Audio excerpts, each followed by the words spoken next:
Bapa di surga, terima kasih karena Engkau sudah menjadi sobat kami yang setia.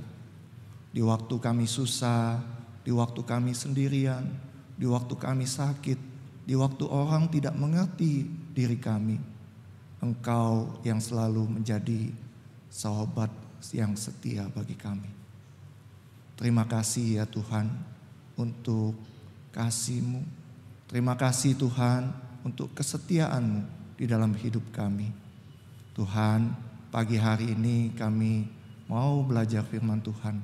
Berbicaralah, tolonglah hamba-Mu yang penuh cacat celah dan kelemahan ini.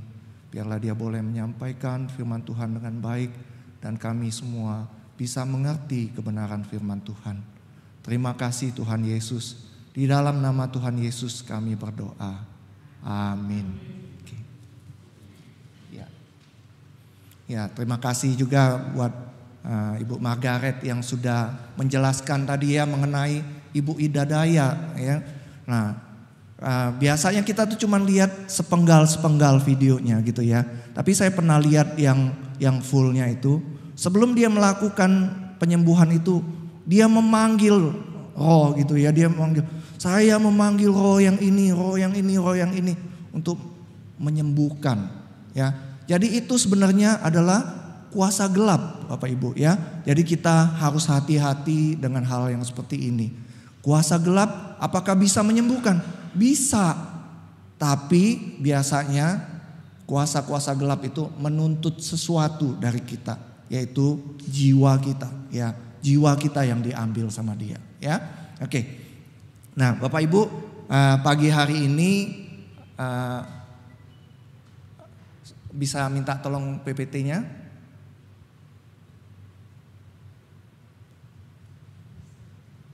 Ini. Ya. Firman Tuhan hari. Nah, yang dikirim di grup, nah tolong. Ya. Ya. Firman Tuhan hari ini temanya adalah terimalah keselamatan pada hari ini ya. Nah, firman Tuhan diambil dari Lukas 19 ayat 1 sampai 10. Saya akan membacakannya bagi Bapak Ibu. Bapak Ibu boleh mengikutinya juga pakai Alkitab atau dari handphone ya. Lukas 19. Nah, ini ya. Lukas 19. Oke. Lukas 19 ayat 1 sampai 10. Beginilah firman Tuhan. Yesus masuk ke kota Yeriko dan berjalan terus melintasi kota itu. Di situ ada seorang bernama Zakeus, kepala pemungut cukai, dan ia seorang yang kaya. Ia berusaha untuk melihat orang apakah Yesus itu, tetapi ia tidak berhasil karena orang banyak tersebut, sebab badannya pendek. Maka berlarilah ia mendahului orang banyak itu, lalu memanjat pohon ara untuk melihat Yesus yang akan lewat di situ. Ketika Yesus sampai ke tempat itu, ia melihat ke atas dan berkata, "Zakeus, segera turun, sebab hari ini aku harus menumpang di rumahmu." Lalu Zakeus segera turun dan menerima Yesus dengan sukacita. Tetapi semua orang yang melihat hal itu bersungut-sungut. Katanya, ia menumpang di rumah orang berdosa. Tapi Zakeus berdiri dan berkata kepada Tuhan, "Tuhan, setengah dari milikku akan kuberikan kepada orang miskin. Dan sekiranya ada sesuatu yang aku peras dari seseorang, akan kukembalikan 4 kali lipat." Kata Yesus kepadanya, "Hari ini telah terjadi keselamatan kepada rumah ini, karena orang ini pun anak Abraham. Sebab anak manusia datang untuk mencari dan menyelamatkan yang hilang." Nah, Bapak Ibu, pada tanggal 20 Februari 2023 kemarin terjadi kasus penganiayaan yang dilakukan oleh seorang anak pemuda ini ya, namanya Mario Dandi Satrio ya. Dia melakukan penganiayaan kepada seorang anak pemuda yang lain namanya David Ozora.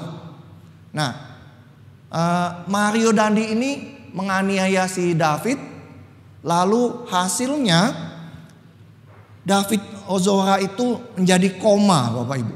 15 hari dia koma, ya. 15 hari dia koma, kemudian dia dirawat. Akhirnya setelah 53 hari dirawat di rumah sakit, ya. 53 hari, berarti hampir 2 bulan dia dirawat di rumah sakit, baru kemudian dia diperbolehkan pulang ke rumah oleh pihak rumah sakit, ya. Jadi sedemikian hebatnya penganiayaannya sampai dia koma 15 hari dan dirawat 53 hari di rumah sakit, Bapak Ibu, ya. Nah, Mario dan temannya yang menganiaya si David ini kemudian sekarang ini di penjara dan sedang menanti persidangan untuk kasus mereka. Nah, namun Bapak Ibu, ternyata kasus ini berbuntut panjang, ya. Kenapa saya katakan berbuntut panjang? Karena Mario Dandi ini adalah anak seorang pejabat yang bernama Rafael Alun Trisambodo, ya. Nah, Rafael Alun Trisambodo ini adalah seorang pejabat yang kedudukannya lumayan tinggi, ya, di Direktorat Jenderal Pajak. Nah, kemudian orang tuh pengen tahu kan siapa sih si Rafael ini, siapa sih Mario Dandi ini. Lalu mereka lihat ke media sosialnya, lihat ke Instagram, ke Facebooknya gitu, ya. Nah, lalu ternyata keluarga si Rafael ini suka pamer, ya. Wah, dia suka pamer punya tas mahal, kemudian berlibur kemana-mana gitu. Dia menunjukkan keluarga mereka tuh adalah orang yang berduit gitu, ya. Lalu karena kasus ini juga, lalu orang cari tahu. Oh, ternyata si Rafael ini walaupun dia seorang pegawai negeri, dia punya uang 56 miliar, Bapak Ibu, ya. Uangnya 56 miliar. Menteri Keuangan kita Sri Mulyani aja kekayaannya nggak sampai 56 miliar, ya. Tapi Rafael Alun Trisambodo ini punya kekayaan sampai 56 miliar yang dilaporkan, ya. Ada mobil, ada apa yang nggak dilaporkan oleh dia ternyata, Bapak Ibu. Nah, selidik akhirnya ketahuan si Rafael Alun Trisambodo ini korupsi. Dia memperkaya dirinya sendiri. Kemudian dia ditangkap oleh KPK, Bapak. Nah, gimana cara dia korupsi? Ya, dia ternyata karena dia pejabat tinggi Direktorat Pajak, jadi dia bisa nentuin. Oh, kamu ini misalnya, ya, misalnya ada perusahaan A, dia harus bayar pajak 50 M. Lalu sama dia buat satu perusahaan konsultan pajak 50 M, ya. Saya kurangin pajak kamu 20 M. Tapi 5 M-nya kasih saya, ya. Kayak gitu, ya. Jadi 50 M yang harusnya dibayar buat negara, dia kurangin karena dia pejabat tinggi, dia bisa menentukan. Dia kurangin jadi 20 M, 5 M lagi kamu harus bayar ke saya. No, jadi dia tambahin uangnya seperti itu, jadinya dia kaya raya gitu.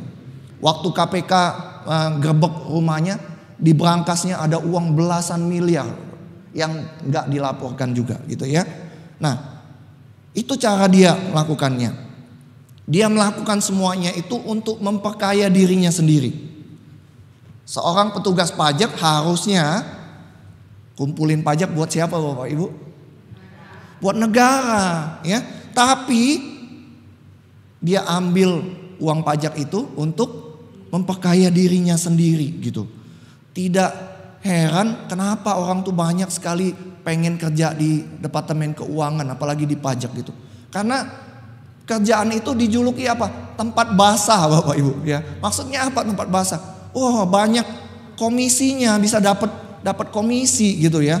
Nah, karena kelakuannya itu ketika orang tahu bahwa dia korupsi, wah, dia dicaci maki oleh orang banyak gitu, ya.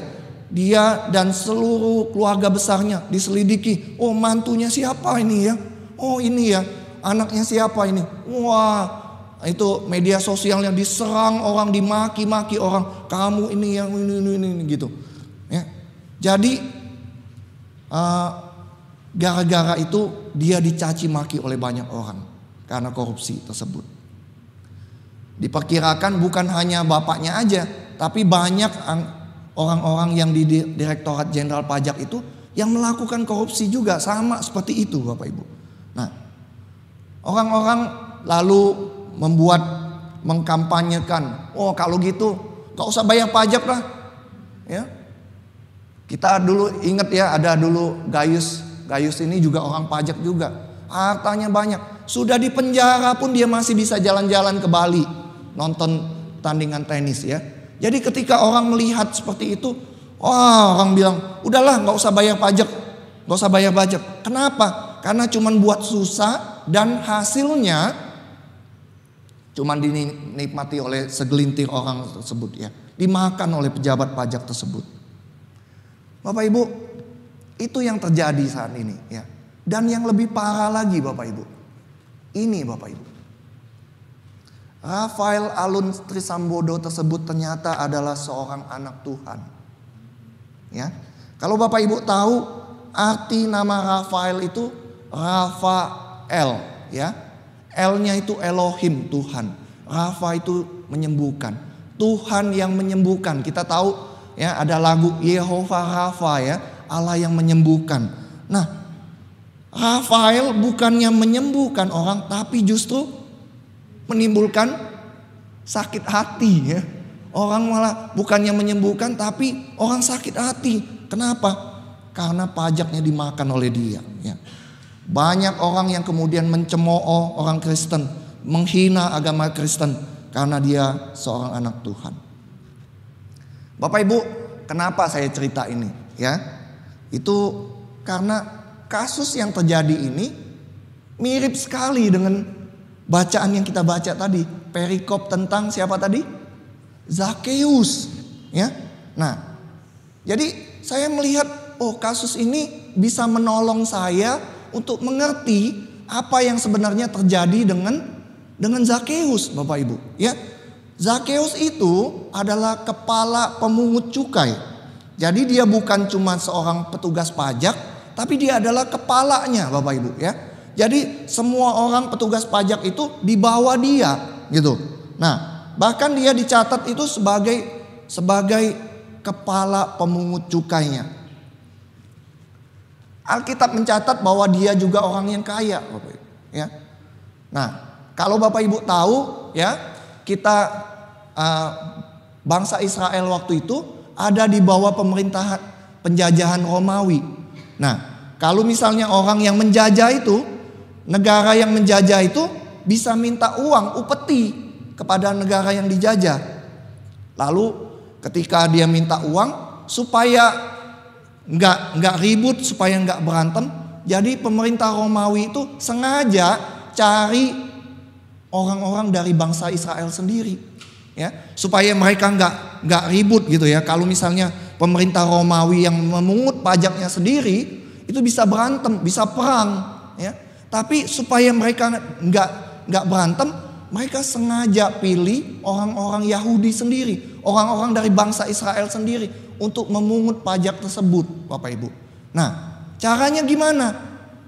Caranya misalnya pemerintah Roma minta 2.000 keping emas ya, waktu itu kan uangnya pakai emas gitu ya, atau perunggu gitu. Nah, pemerintah minta 2.000 keping emas, lalu dia tawarin kepada orang Yahudi, siapa yang mau memungut cukai? Saya butuh 2.000 keping. Lalu ada orang yang menawar, saya berani bayar 2.100 keping emas gitu ya, 2.100 keping emas gitu ya.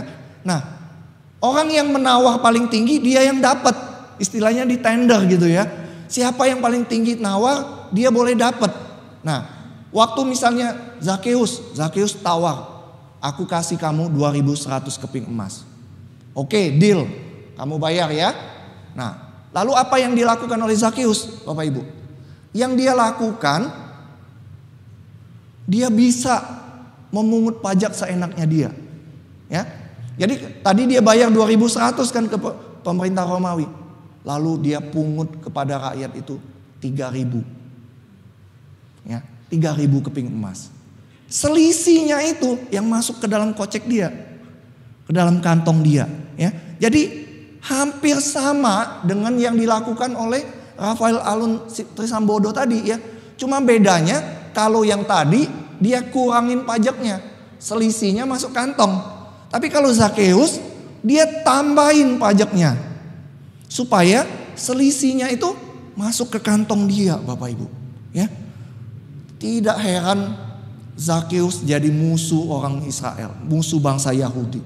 Kenapa? Karena dia memeras bangsanya sendiri. Harusnya cuma bayar 2.100, dia tentuin 3.000.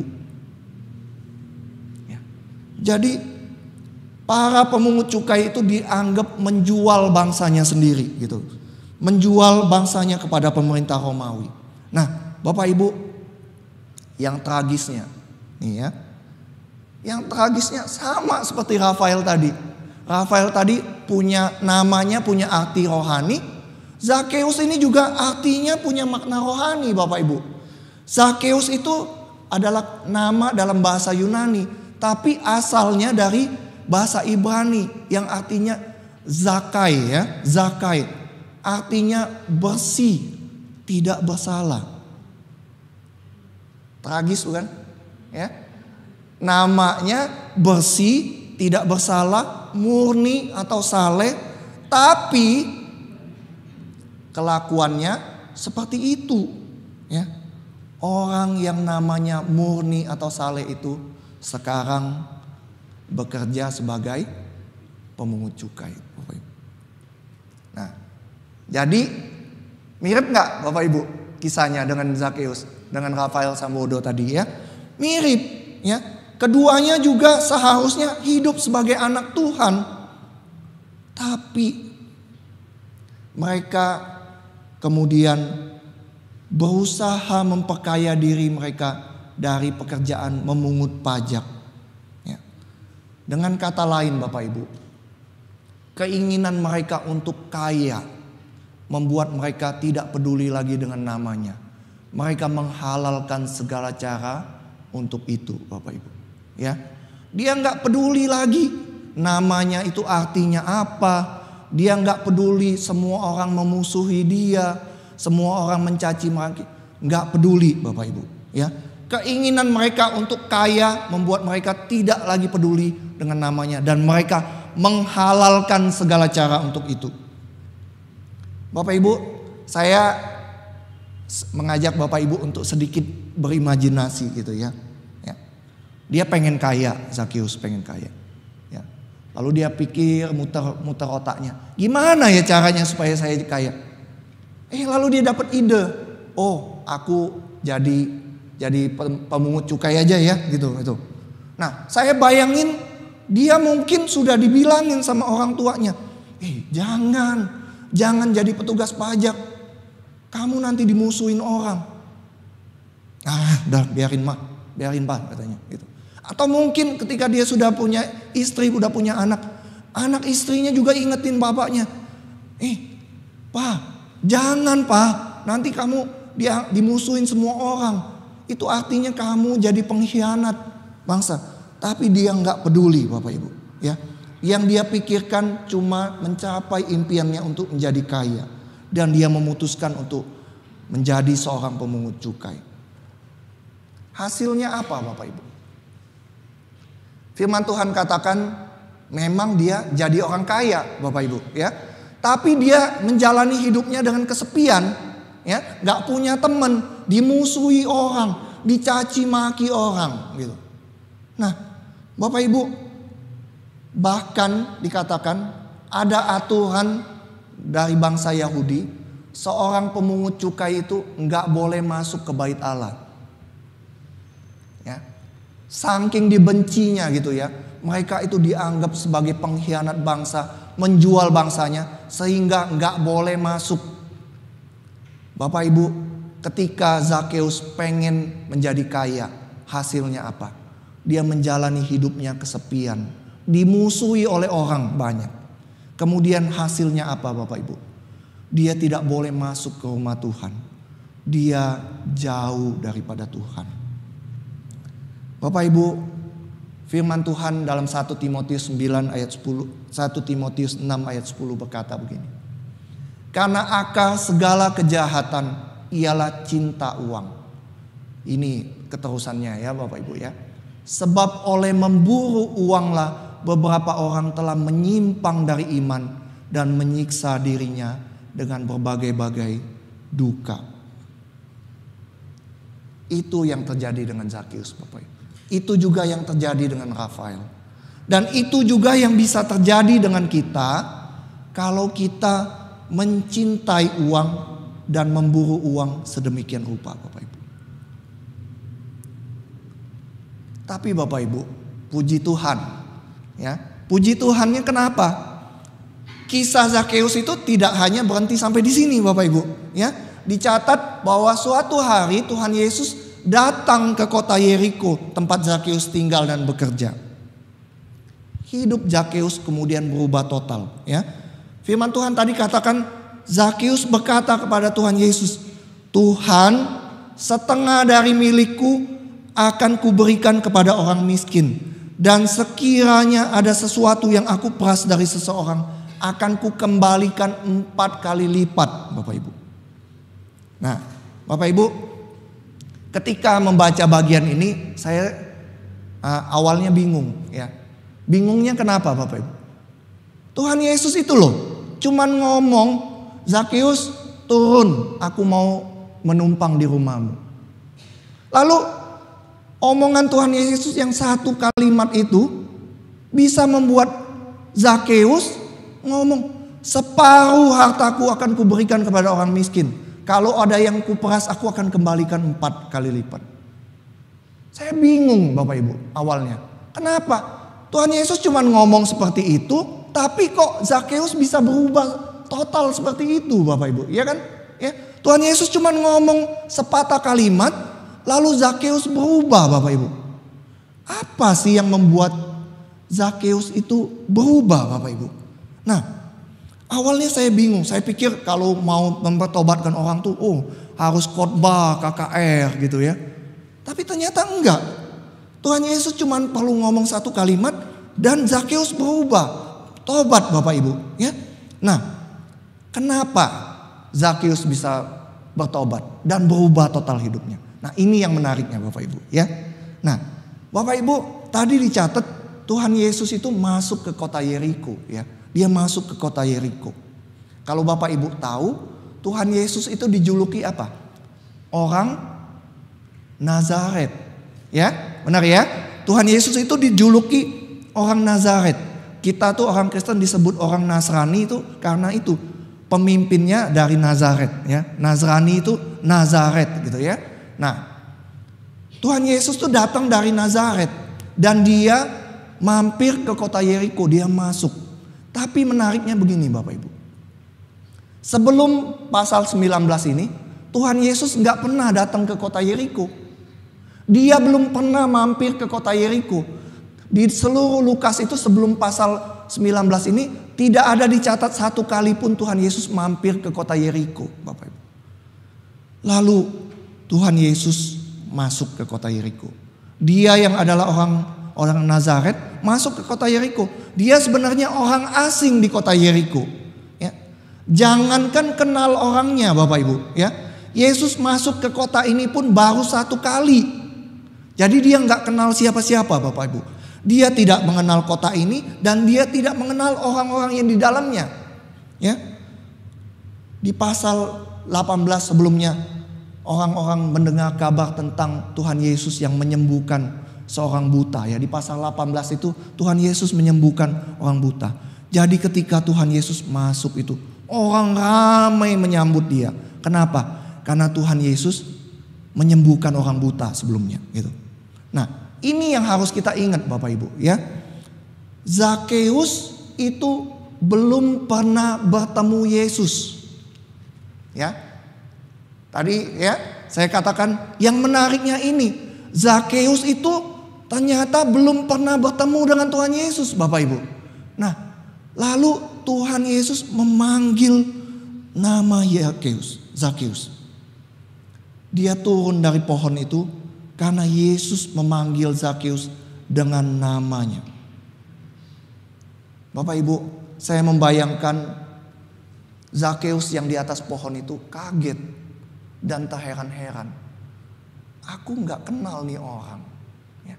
Tuhan Yesus itu belum pernah masuk kota Yeriko.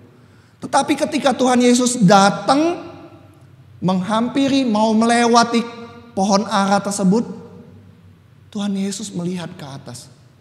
Lalu berkata, Zakeus turun. Bapak Ibu, Tuhan Yesus menyapa Zakeus secara pribadi. Tuhan Yesus secara pribadi memanggil nama Zakeus. Bapak Ibu, inilah yang mengubah Zakeus. Ya. Zakeus dipanggil oleh Yesus dengan namanya. Karena Tuhan Yesus sebagai Tuhan, dia tahu Zakeus secara pribadi. Dan dia kenal Zakeus. Walaupun dia belum pernah bertemu dengan itu. Tapi karena Tuhan Yesus adalah Tuhan, dia tahu Zakeus. Dan dia tahu pergumulan Zakeus, kondisi Zakeus yang dimusuhi orang, yang hidupnya kesepian dan hidupnya jauh dari Tuhan. Zakeus sebaliknya merasa dihargai dan diterima karena dipanggil namanya oleh Tuhan Yesus. Nah Bapak Ibu, inilah yang mengubah Zakeus. Tuhan Yesus menyapa Zakeus secara pribadi. Bapak Ibu, kita tahu ya reaksi orang-orang melihat hal ini.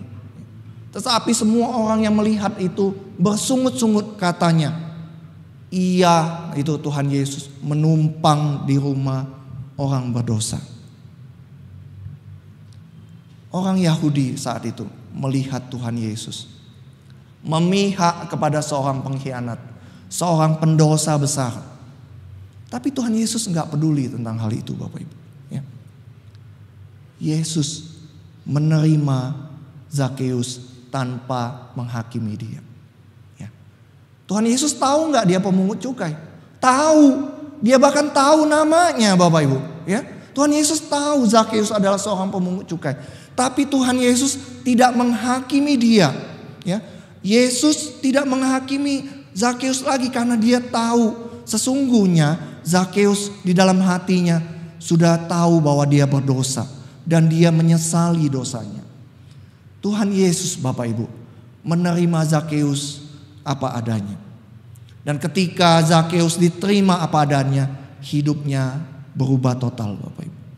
Hidupnya berubah total ketika dosa-dosa dan kesalahannya diampuni oleh Tuhan Yesus. Hidup Zakeus berubah total ketika dia diterima apa adanya Bapak Ibu.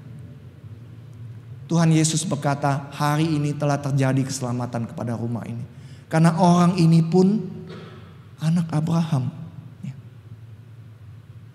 Bapak Ibu, apakah Bapak Ibu juga mengalami seperti yang dialami Zakeus gitu ya? Mungkin Bapak Ibu mengambil keputusan-keputusan yang salah. Ya. Tadi Zakeus mengambil keputusan menjadi seorang pemungut cukai supaya dia bisa kaya. Tapi apakah Bapak Ibu juga melakukan hal-hal yang sama ya?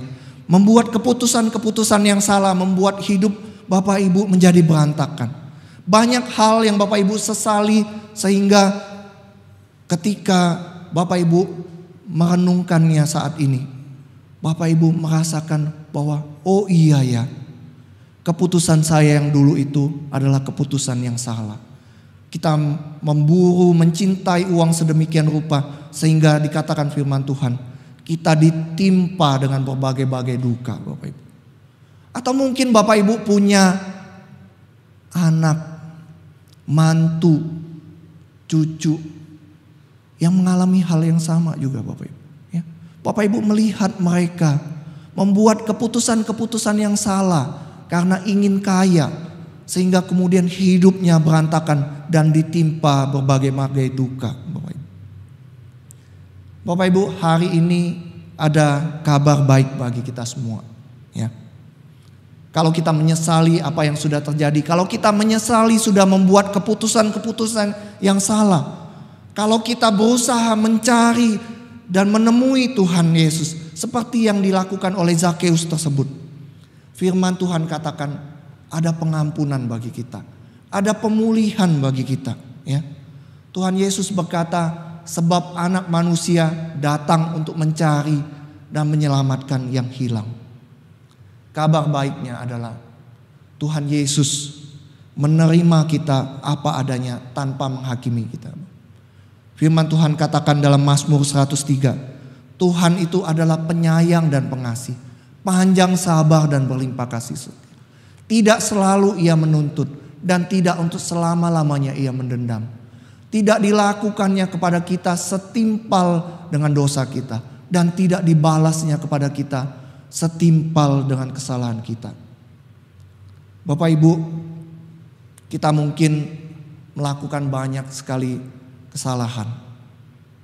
Kita mengambil keputusan-keputusan yang salah selama hidup kita. Kita melakukan banyak kesalahan. Tetapi Bapak Ibu, Injil kabar baik itu mengatakan anugerah Tuhan lebih besar dari semua kesalahan itu. Jika kita mau datang kepada Tuhan, mau mencari Tuhan, Dia akan mengampuni dosa kita dan memulihkan hidup kita. Seperti Tuhan Yesus sudah memulihkan hidup Zakheus, Tuhan juga bisa memulihkan hidup kita. Mari kita berdoa.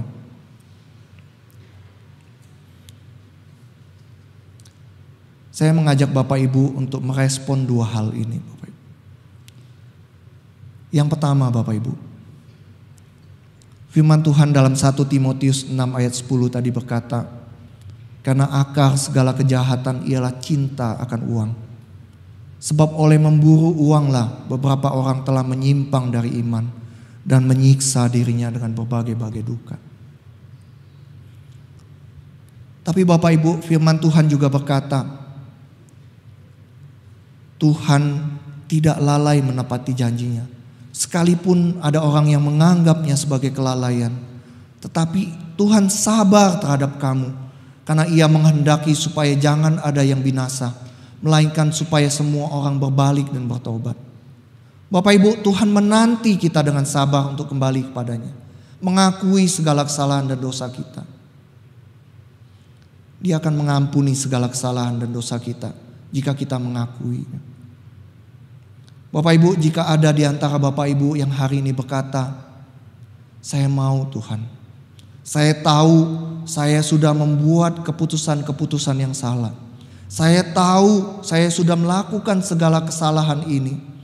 Dan saya tahu ya Tuhan, karena keinginan saya untuk menjadi kaya itulah hidup saya, hidup keluarga saya saat ini berantakan. Kalau ada di antara Bapak Ibu yang hari ini berkata demikian, kalau Bapak Ibu berkata ampunilah saya ya Tuhan, saya mengundang Bapak Ibu untuk menaruh tangan Bapak Ibu di dada dan saya akan berdoa bagi Bapak Ibu. Yang kedua Bapak Ibu, saya menantang kepada Bapak Ibu untuk datang kepada Tuhan, menerima Tuhan Yesus sebagai Tuhan dan Juru Selamat. Saya menantang Bapak Ibu untuk mengundang Tuhan Yesus masuk ke dalam hati dan hidup Bapak Ibu. Firman Tuhan katakan, keselamatan tidak ada di dalam siapapun juga selain di dalam Dia. Sebab di bawah kolong langit ini tidak ada nama lain yang diberikan kepada manusia, yang olehnya kita dapat diselamatkan. Dengan mulut kita mengaku dan dalam hati kita percaya. Dan karena itulah kita akan diselamatkan Bapak Ibu. Kalau ada di antara Bapak Ibu yang hari ini berkata, saya mau menerima Tuhan Yesus sebagai Tuhan dan Juru Selamat pribadi. Saya tahu bahwa saya sudah berdosa. Saya tahu bahwa saya sudah melakukan banyak kesalahan. Ampunilah aku ya Tuhan. Masuklah ke dalam hatiku. Jika ada di antara Bapak Ibu yang berkata demikian, saya mengundang Bapak Ibu untuk menaruh tangan Bapak Ibu di dada.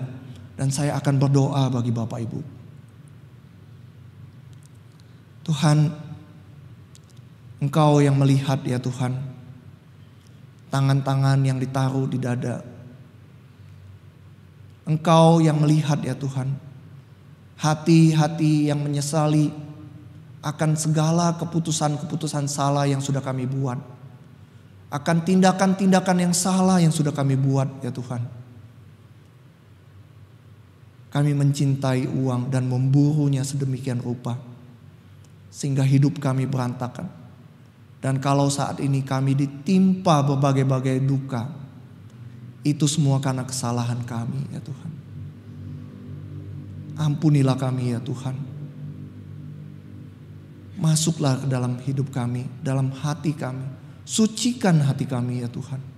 Kami mau menerima Engkau sebagai Tuhan dan Juru Selamat pribadi kami. Sucikanlah hati kami. Pulihkanlah hidup kami seperti Engkau memulihkan hidup Zakeus. Tuhan, beranugerahlah. Tuhan, berikanlah kami keselamatan. Tuhan, ampunilah kesalahan kami. Terima kasih ya Tuhan untuk kasih-Mu, untuk pengampunan-Mu. Terima kasih Tuhan, Engkau sudah mengampuni kami semua. Di dalam nama Tuhan Yesus kami berdoa dan mengucap syukur. Amin. Tuhan Yesus memberkati Bapak Ibu. Saya kembalikan, saya serahkan kepada Laselicu.